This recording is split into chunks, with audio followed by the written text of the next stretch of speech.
check this one out. I met a gentleman while I was hanging out at a Petro in Mississippi. And I watch a YouTube channel called Mind Seed TV. If you like the creepy stuff, highly recommend you check them out. But I'm watching it, and I'm standing in line, and I'm just like casually kind of watching it. I got my earbuds in. Someone taps me on the shoulder, and it's this older gentleman, long gray beard, and he's like, "Is that Mind Seed TV?" And I was like, "Yeah."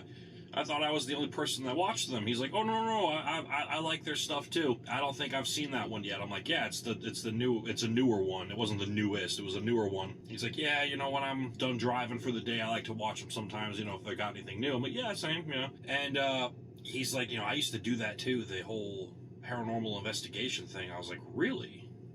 And me and him started talking about it, and I told him, like, well, I actually have a YouTube channel where I tell spooky stories that I pick up on the road from people, just everything from cops, waitresses, truckers, whatever. And he was really interested. He's like, well, if you want to hear one, I'll tell you what made me stop doing the paranormal investigations thing. And I was like, all right, yeah, sure. So there's a little bench. We're sitting outside. We're having I'm smoking a cigarette. He's hitting a vape. When he was younger, now, when I say he was younger, we're talking about 1980. He was probably like 10 years old. It was when urban exploring was still not known, really. It wasn't a thing. But him and his friends loved to go and just explore abandoned locations. It was just their thing. The town that he lived in here in Mississippi, there were a lot of abandoned buildings even back then. I've driven through there, and I know what he means. There's abandoned buildings everywhere. And he was talking to me about how they had, there was one, they had pretty much done all the ones in the town, so they wanted to go to something different, and there was one that they hadn't checked out yet. It was a small house, but it was like off a dirt road on private property. Now, they built a different house somewhere else on the property. So they were like, we can't really do this because, like, the abandoned house is right out the front window of the newer house. If we use flashlights, we'll get caught.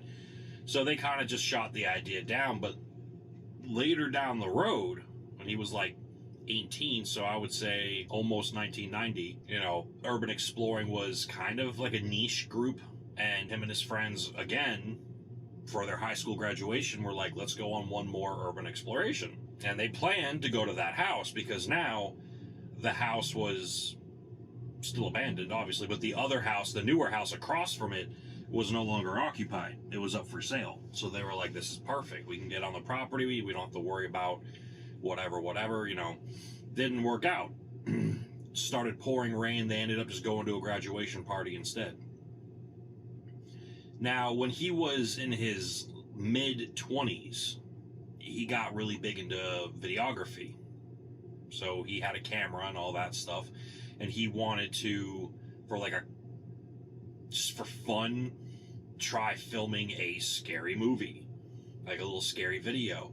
And a couple of his buddies were still in town. Some of them had gone off to college and moved out.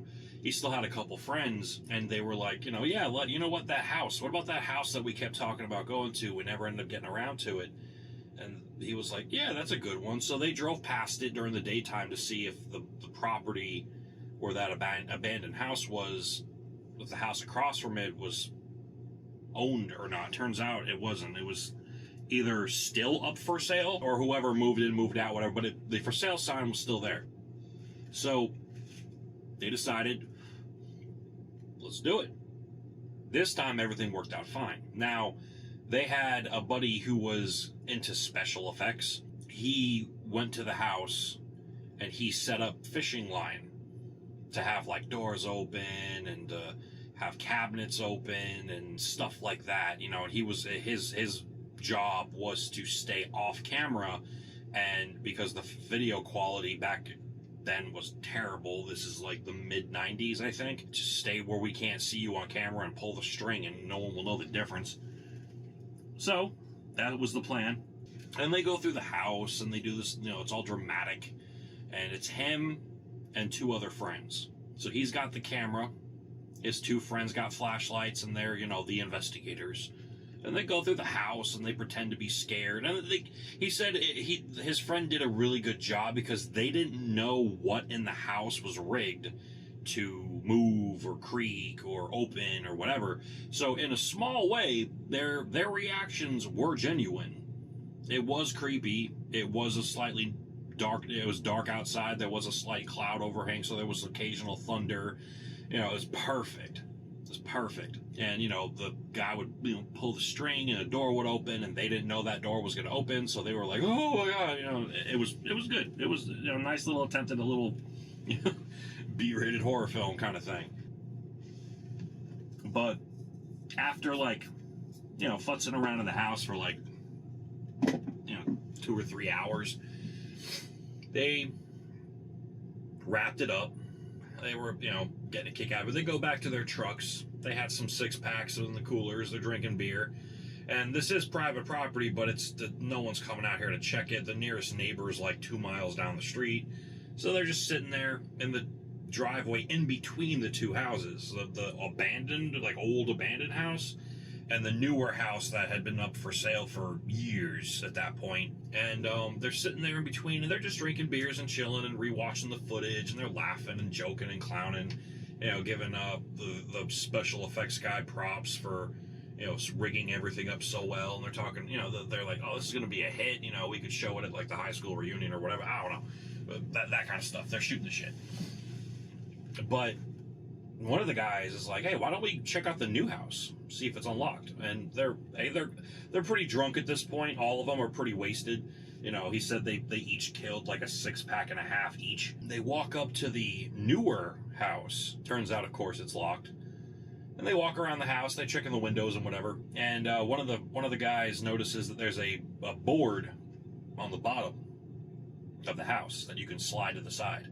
I guess it was like one of those house on stilts things. It was like a mobile home. It wasn't a house. It was like a mobile home. And they go under there and they're flashing the light around. And while one of them, again, they're all drunk, one of them crawls in there with his flashlight and he's like, oh, bro, there's spider webs everywhere. This is gross. You know, there's a dead raccoon back here. And, but while he's down there, he turns around to leave. And as he's on his way out, he sees what looks like a fake rock. And he grabs it and he confirms it's a plastic rock. He slides open the bottom and there's a key. So they're like, I wonder if this is the key to the house. So they go to the front and sure enough, it's the key to the house. So committing a basic B&E, they walk into the house and it smells musty. There's carpet, you know, you could tell whoever moved out probably moved out because of the water damage or something, because it had a wet, mildewy smell to the house. Relatively in good condition, but they're walking around and they're like looking at it, and old buddy decides, yeah, I'll pull the camera back out, and they're filming and they're walking around, and there's nothing in the house. There's no furniture or anything. It's completely like there's no stove, there's no fridge, there's no washer dryer. They're completely gutted basically, and that's it, nothing. So, you know, they just walk around the house. He films for like 5 minutes before they're like, well, this is dumb. And they walk out, they lock the door, and they put the key back and slide the board back, and they go back to finishing their drinks by the truck. Now, days later, he goes back to the camera footage, and he's reviewing the camera footage. I'm assuming he was trying to put it on like a VHS or something. For those of you who don't know what that is, that's what we had before DVDs. So, while he's reviewing the footage, he notices that while they were walking around the old house, he thought he saw somebody outside of the house walk past a window. And at first he didn't think nothing of it. He figured maybe it was his friend trying to finagle back around to get to a different set of strings to pull to make something open or creak or move. But right after he sees that happen, he doesn't react to it in video because he didn't notice it. One of the doors creaks open, and they're all, oh, the door. And he's like, well, wait a minute. If he pulled the string that opened the door, that he couldn't have been outside, because, you know, he just passed the window. Like, how could he have messed with the string in any way? So he chalks it up to,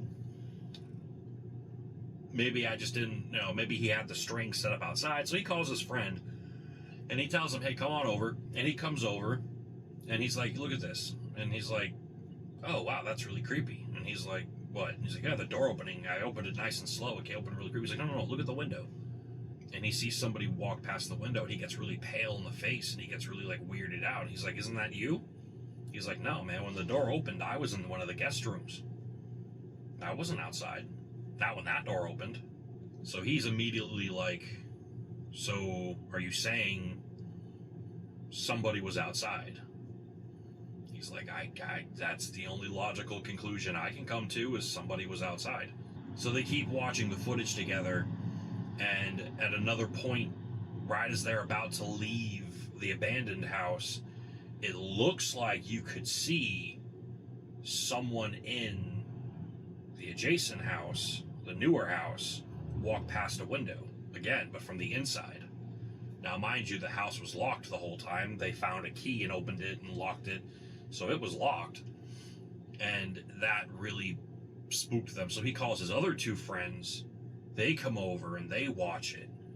And they're like, yeah, that's really creepy. There's someone walking around out there. We thought the place was abandoned. What the hell's going on? So they drive back to that house, and they're looking around all over the place to see if anyone's still living there, because they're like, did we actually catch a ghost on camera? And I'm listening to him tell me this story, and I'm just like, dude, that's creepy.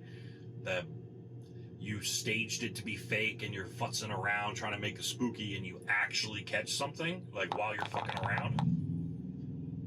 That's interesting. So him and his friends are all freaked out. They didn't find anything, any evidence of anyone living there. The nearest house is miles away, and there's no one there that even matches the description of who they saw walk past the window. And the next closest house is like 5 or 6 miles away. If it was a person, why were they out there? There was no reason to be out there. If it wasn't a person, that's creepy, dude. To be out there just goofing around and actually catch something on camera. But he lost it, because I'm not gonna lie, I asked him, like, do you still have the footage? Like, I would pay to, if you want to send the VHS to a place to get it put on, like, a DVD or turned into a video file, I'd happily pay you for it, and I'll put it on my YouTube channel. He doesn't have it anymore. He moved, and when he moved, he lost it. So they got freaked out enough that they canned the whole idea of ever trying to mess around with that kind of stuff again. His career as a paranormal investigator was very short-lived. But no, it was really cool talking to him. I guess now he works in, like, he's a trucker now, but he wanted to be like a film director so bad. He was like, my dream was to film.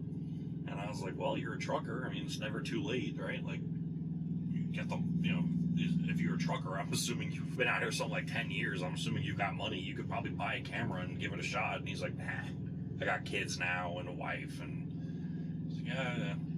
But anyway, that's another one for you. Hope you enjoyed the story. And if you're listening while you're driving, please drive safe. And if you're watching this while you're driving, get off your fucking phone. Have a good night, y'all.